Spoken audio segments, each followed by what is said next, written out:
सानो बेलाका अभावका ती दिनहरूमा पाइने सानो खुसीको मोल आजका आधुनिक सुविधाहरूभन्दा धेरै गुणा बढी थियो। घाँस दाउरा गर्न पाखा पखेरा चार्दा लाग्ने भोक र गोजीको फेदमा भेटिने मकै भटमासका दानाको स्वाद सम्झिँदा अहिले पनि मुखमा पानी र मनमा आनन्द आउँछ। त्यति बेला सीमित चिजमा पनि असीमित तृप्ति हुन्थ्यो।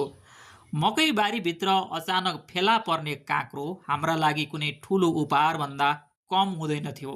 साथीभाइसँग बाँडेर अलिअलि नुन खुर्सानी मोलेर वा त्यसै टोकेर खाँदाको त्यो क्षणले दिने मिठास अनुपम थियो। अभावले हामीलाई साना चिजको कदर गर्न र प्रकृतिसँग रमाउन सिकायो। कुनै देखावटीपन थिएन, न त धेरै पाउने तृष्णा नै।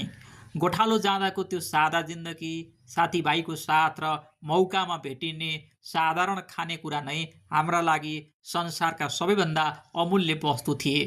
ती दिनहरू फर्केर नआए पनि तिनका मिठा सम्झनाहरू भने सधैँभरि मनमा ताजा भइरहनेछन्।